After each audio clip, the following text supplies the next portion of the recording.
Olá, o Agro Nacional de hoje continua a temporada de reapresentação das principais reportagens do ano. E nesta edição a gente vai falar sobre frutas, produção em que o Brasil desponta como o terceiro maior do mundo. Vamos conhecer o projeto Fruta Imperfeita, que combate o desperdício de alimentos em São Paulo, e a iniciativa da Embrapa, que produz um tomate livre de agrotóxicos. Nossa equipe também foi saber mais sobre a pesquisa que procura diversificar a produção frutífera no país, adaptando o cultivo do mirtilo ao clima brasileiro. E ainda nesta edição, a gente aprende a fazer um bolo nutritivo de cambuci com limão. É o Mundo do Campo na tela da TV Brasil. O Agro Nacional começa agora.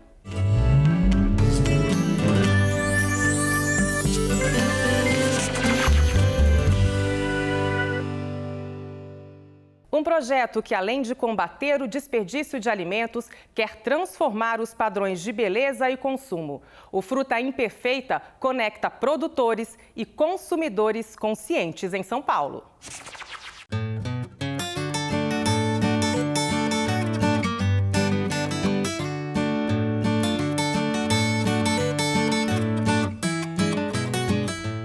A grande sacada nessas nossas conversas com os produtores rurais foi entender deles, e todos eles falavam da dificuldade que eles tinham em vender os produtos fora de padrão estético.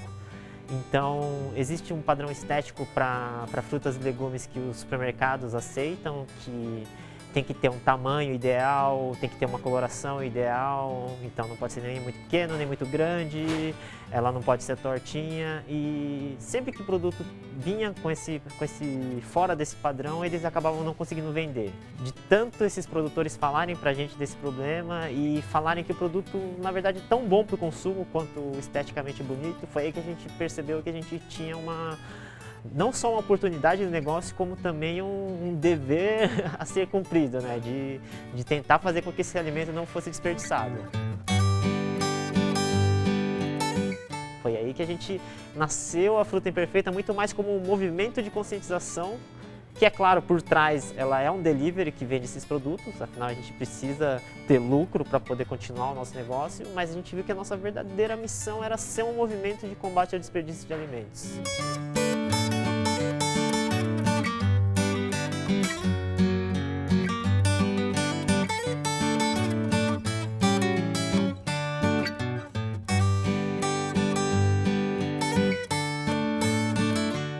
Depois de ver essa necessidade, essa missão que a gente tinha, a gente foi ver, poxa, como é que a gente pode então criar uma empresa, algo que gerasse lucro em cima dessa missão.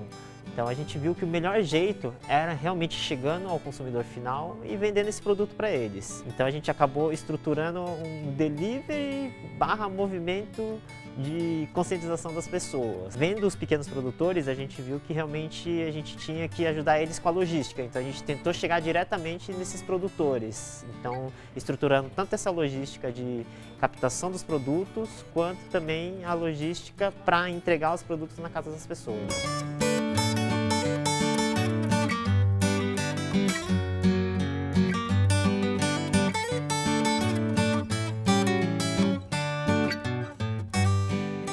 Tem tudo a ver com a gente um serviço como a Fruta Imperfeita, porque se a gente fala de criar um impacto positivo no mundo, é também diminuir os rastros que a gente deixa no mundo e consumir de uma maneira muito consciente.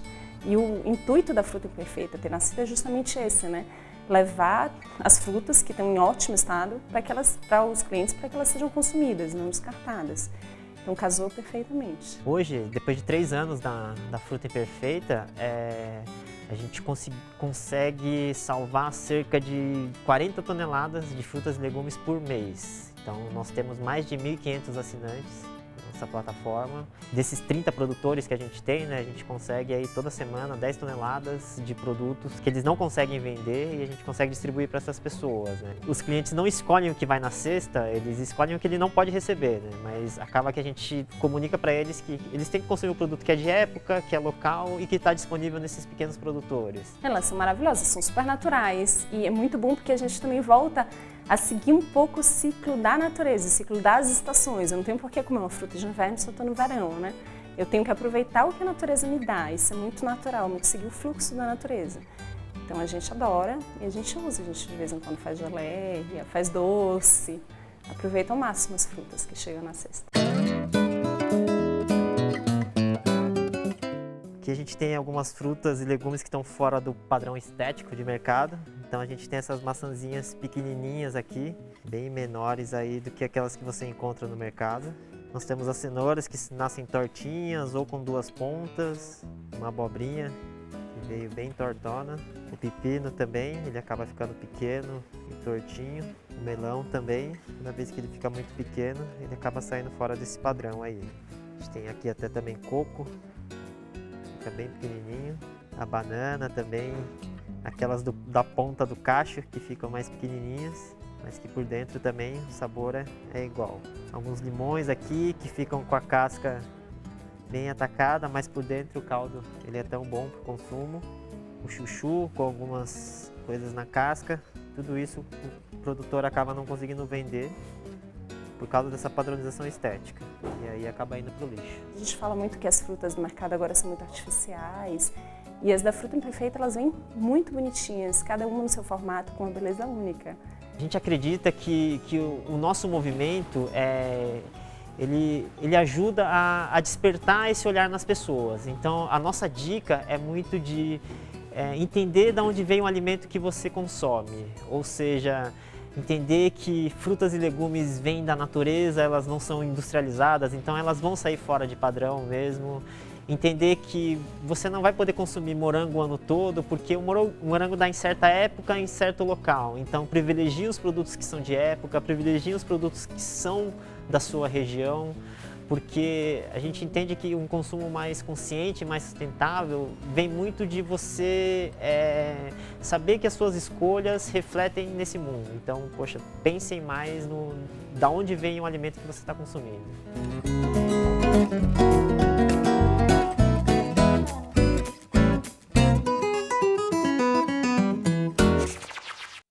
Com técnicas sustentáveis, a Embrapa Solos do Rio de Janeiro criou um tipo de tomate que chega à mesa do consumidor livre de agrotóxicos. O pesquisador do Tomatec vai explicar para a gente qual o diferencial dessa produção. O projeto Tomatec começou, na realidade, em 1995, com um projeto com base em sustentabilidade do solo e manejo e conservação dos solos. As áreas que nós estávamos trabalhando em Pati de Alferes tinham muitos problemas de degradação. E essa degradação era decorrente do sistema de produção de tomate. Então nós precisávamos corrigir as práticas inadequadas de preparo de solo, de aplicação de agrotóxicos, sem mudar a tradição no local. Então nós desenvolvemos, de 1995 até 2006, um sistema de produção que fosse com base na conservação do solo. Plantio direto, curva em nível, terraçamento, todas essas práticas estavam agregadas para conservar o solo. Mas só conservar solo não agrega valor. Então, em São José do Barro, já num outro município, um produtor chamado Silvio Vieira, ele perguntou para a gente como é que ele faria para ganhar um dinheiro, para ter um valor agregado a um produto que conservava solo e água. Aí eu falei para ele, Silvinho, nós só temos uma maneira de agregar um valor para a sociedade, é agregando o fruto sem resíduo. Então a gente usa adubos químicos, a gente pode usar o agrotóxico se necessário, sob orientação, e nós fazemos o ensacamento. Então a junção dessas práticas fez com que a gente conseguisse produzir um fruto que não tivesse resíduo. E esse fruto foi ao laboratório. Ele foi à Fiocruz, o Instituto Nacional de Controle de Qualidade e Saúde, fez as análises de resíduo e não deu resíduo. Junto com os produtores e os técnicos envolvidos no projeto, nós elaboramos o sistema, que é o Sistema de Produção de Tomate e Cultivo Sustentável, Tomatec. Então, hoje, a marca conhecida nos supermercados, resumida, é Tomatec. É um sistema de conservação do solo, ambientalmente, que produz um tomate seguro, saudável e sustentável, sem resíduos de agrotóxicos no fruto. Nós temos duas práticas no sistema de produção que são voltadas à redução do uso de agrotóxicos. O primeiro sistema, o primeiro manejo, é o manejo integrado de pragas. Os técnicos são orientados a acompanhar os produtores na lavoura, a identificar os tipos de pragas e doenças que têm. Quando o nível de praga estiver elevado, aí é possível usar agrotóxico, mas só nesse momento. Então a gente conseguiu reduzir bastante o número de aplicações. E de forma preventiva, nós fizemos muitas aplicações de produtos naturais e biológicos. Então a gente juntou todo o conhecimento tecnológico da base de produtos naturais e biológicos para deixar o uso do agrotóxico como última alternativa de uso. O papel que faz o saco é um papel de material hidrofóbico chamado Glacine. Ele é feito, ele tem uma repelência à água, ou seja, mesmo que ele seja molhado, ele não vai rasgar. Então ele passa por eventos de chuva, passa por eventos de vento, ele pode ser pulverizado e ele não deixa a água passar de fora para dentro e aí, consequentemente, ele não passa, se houver uma aplicação de agrotóxico, o produto atingir o fruto. E esse saco, ele é colocado na fase ainda de floração. Eu estou com flor ainda no tomate, eu não tenho nenhum fruto, eu vou lá e saco a penca. Isso fica durante 30 dias, mais ou menos, que é quando o fruto começa a ficar maduro. O sistema, ele consiste de 6 pilares, ou 6 princípios agronômicos, né? Os 3 primeiros são ligados à conservação do solo. Então, a gente faz toda a parte de conservação, terraçamento, plantio direto. O segundo aspecto importante é o uso eficiente da água. Então, todo o sistema de produção é feito com irrigação por gotejamento. Então, é uma quantidade pequena de água usada da forma mais racional possível. E junto com a água da irrigação, eu tenho a aplicação de fertilizantes. Então, a gente chama de fertirrigação. Com a fertirrigação, eu consigo reduzir muito o uso de adubos químicos, né? E eu jogo esse adubo químico na quantidade e no momento certo que a planta precisa. Então, esses 3 fatores estão ligados à parte de solo, ao uso do solo. Os outros 3 fatores estão ligados à parte de resíduo zero. Ou seja, eu preciso diminuir o número de aplicações, eu preciso facilitar o manejo na lavoura. Então, a gente verticalizou a cultura do tomate. Hoje, toda a lavoura é tutorada por um fitiro, ela fica na vertical, o que permite uma maior ventilação e uma passagem do produtor para fazer o MIP. E a 6ª prática agrícola que a gente introduziu no sistema é o ensacamento. Nós já estamos no Paraná efetivamente trabalhando, tem 4 redes de supermercado no Paraná trabalhando, já comprando esses produtos, já pagando o preço diferencial, os consumidores já identificando a marca. Estamos agora em Minas Gerais, no trabalho de capacitação dos técnicos, através de unidades demonstrativas, treinamento, para que eles passem aos produtores de Minas Gerais. E também vamos criar um mercado consumidor em Belo Horizonte. E, dentro da proposta original nossa, é chegar a São Paulo e Goiás. O mirtilo, também conhecido como blueberry, é uma fruta ainda pouco consumida no Brasil, mas ela tem ganhado cada vez mais espaço por ser rica em nutrientes e antioxidantes. Na Universidade de Brasília, pesquisadores estudam formas de adaptar o cultivo dessa fruta ao clima quente do país. O objetivo é ampliar a participação brasileira no mercado internacional.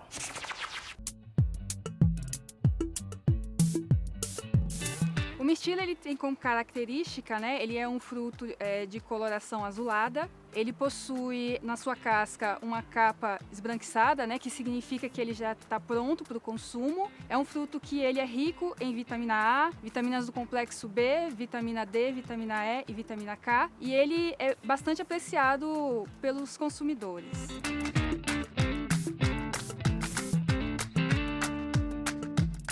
A cultura do mirtilo atualmente é uma das frutas mais importantes, né, em ascensão no mundo todo, principalmente nos Estados Unidos. Eles consomem praticamente 80% de todo o mirtilo produzido no mundo. O Chile já é o país da América Latina, né, que mais planta mirtilo. Eles têm um rendimento de quase 700 a 800 milhões de dólares, o que equivale a todo o que nós exportamos com frutas do Brasil. Isso com apenas 15 mil hectares e 100 mil toneladas de mirtilo. A grande diferença do mirtilo é que o mirtilo tem um grande valor agregado. Se você pensar que com 1 hectare de mirtilo você pode chegar a casa de R$1 milhão por ano em faturamento, bruto no caso, né? Não tem uma outra cultura que chegue a isso.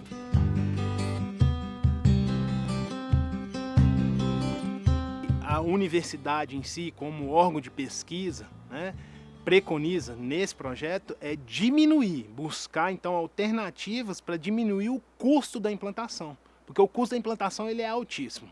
Então hoje gira em torno de R$300 mil o hectare, é uma coisa que foge da realidade do produtor do entorno, mas que pode ser reduzido dependendo do rumo da pesquisa. E é o que nós estamos querendo, buscar a sustentabilidade econômica aliada à ambiental também, através de boas práticas da agricultura. Realmente é um alto investimento na implantação, mas o retorno também é rápido e alto.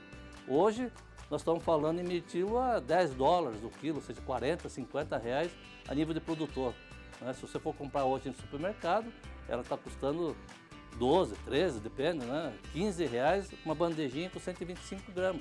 Então, se você for traduzir isso em quilo, ela vai estar dando 150, algumas vezes R$200 o quilo. É muito limitada a faixa da população que pode comprar essa fruta. Apesar de ser a fruta mais rica em antioxidante, né? É por esse motivo que está crescendo lá fora, né? Porque ela previne todos esses males, né, que acometem a população hoje, Alzheimer, câncer. Para tudo isso já tem trabalhos científicos publicados e que faz dela hoje a fruta do momento. Os estados que produzem são aqueles que estão nas regiões onde o clima é mais ameno. Então seria o quê? São Paulo, Minas Gerais, Santa Catarina, o sul do país como um todo. A exploração do potencial genético dessa planta ainda é pequena, né? Haja visto que os estados com grande potencial, como Goiás, Distrito Federal, conta aí com uma ou duas cultivares que são um pouco menos exigentes em relação ao frio.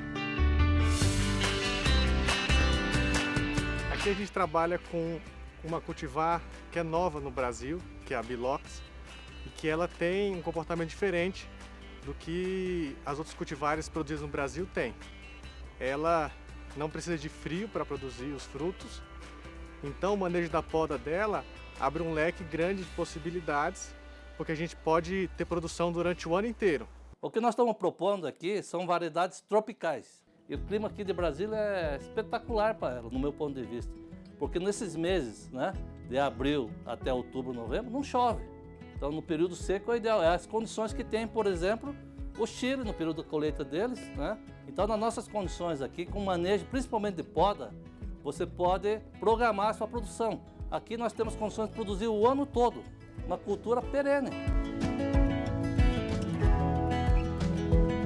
Os tipos de poda para o mirtilo aqui no Brasil vão ser diferentes do tipo de poda que é utilizado fora do país, porque aqui a planta fica verde durante o ano inteiro, porque ela não vai hibernar. Então aqui a gente tem possibilidade de fazer uma poda drástica na planta, onde vai haver a renovação de todos os ramos, para que ela, dentro de 7 meses, já esteja produzindo os frutos novamente. O mirtilo é uma cultura que ela exige em torno de 2 a 2,6 litros de água por dia, e a gente, como está trabalhando com fertilização, a gente já disponibiliza a quantidade de nutrientes na água de irrigação necessária por dia para a cultura, e as nossas adubações elas estão seguindo um calendário de acordo com o estado fenológico da cultura. O ciclo da poda até a colheita aqui no Distrito Federal está em torno de 7 meses, ou seja, podou, daqui 7 meses inicia a colheita, em torno de 3 a 4 meses de colheita. No nosso caso, o mirtilo, no sistema que nós estamos produzindo aqui, né, em Brasília, por exemplo, o retorno já no primeiro ano.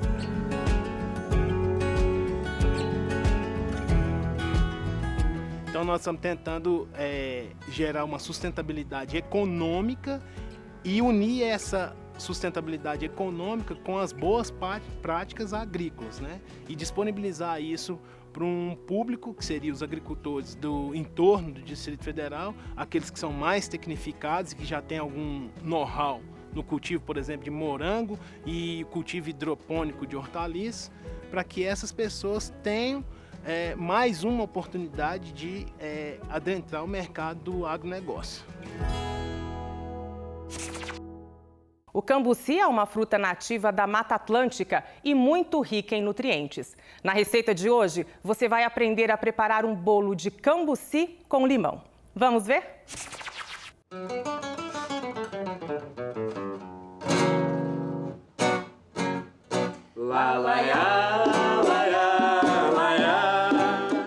Olá, eu sou o João, um integrante do coletivo Bichos do Mato, e a gente vai preparar hoje uma receita de um bolo vegano, que é o bolo de cambuci com limão.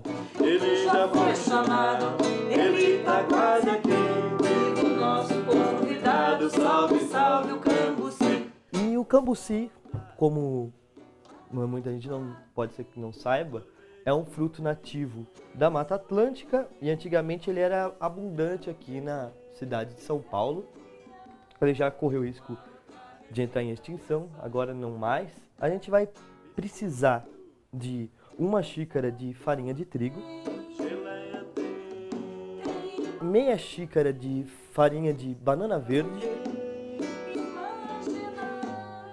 uma xícara de açúcar cristal, orgânico, eu estou usando orgânico, mas você pode usar o açúcar que você preferir. Nós vamos precisar também de 180 ml de água, metade de um copinho, 3 colheres de farinha de cambuci, 2 colheres de raspa de limão. Eu estou usando aqui o limão Tahiti, mas você pode usar o tipo de limão que você quiser, dá para fazer qualquer limão. 4 colheres, aproximadamente 4 colheres de óleo de coco, você também pode substituir por óleo vegetal.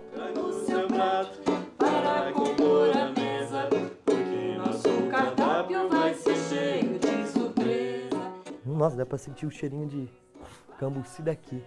Cheirinho meio amadeirado, a farinha tem um cheiro meio amadeirado, com um cheiro de madeira com canela, assim, uma coisa fantástica. E ele tem um gosto ácido, assim, parecido com o do limão, bem próximo. Assim, e tem um perfume meio doce, assim, o fruto, né? E a farinha de cambuci, ela é uma farinha mais aromática, é mais como um tempero mesmo do que como uma farinha. Não dá para você substituir uma farinha de trigo, uma farinha de banana verde por uma farinha de cambuci, é muito aromático. Então aí a gente mistura, ele vai ficar assim, ó, mais ou menos com essa textura. E aí por último a gente coloca uma colher de chá de bicarbonato de sódio para ajudar no crescimento, como não vai ovo, não vai nada de origem animal, e 1,5 colher de fermento em pó químico. Se você não quiser usar o fermento em pó químico, você pode usar bicarbonato de amoníaco. Ficou uma textura bem cremosinha e é um bolo que fica muito fofo, fica uma espuminha.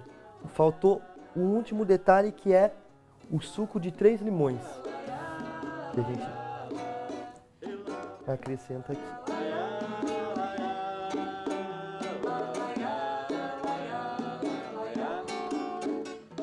Depois de pré-aquecido o forno a 200 graus, você deixa ele 30 minutinhos a 180 graus. Ele é um bolo que assa rapidinho. Pronto, acabou de sair do forno depois de 30 minutinhos. Se você ver, o cheiro que fica na casa da farinha do cambuci é surreal. E aí eu vou finalizar com uma geleia de uvaia, que é uma fruta também nativa da Mata Atlântica, e raspas de limão. Eu vou decorar com physalis.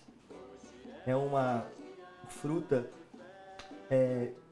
muito medicinal, usada na medicina para combater o Alzheimer. E aí a gente faz aquela decoração de bolo de vó, assim, para dar uma acidez a mais no nosso bolo. As raspinhas de limão. E vou finalizar com as physalis.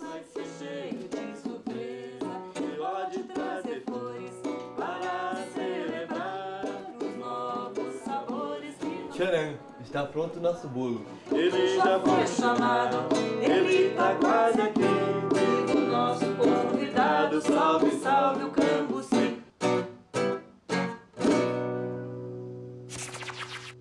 O programa fica por aqui. Na próxima semana, a gente volta com mais projetos e ações de pesquisadores, agricultores e pecuaristas de todo o país. Agronacional, informações úteis para o produtor rural. É o Mundo do Campo, na tela da TV Brasil.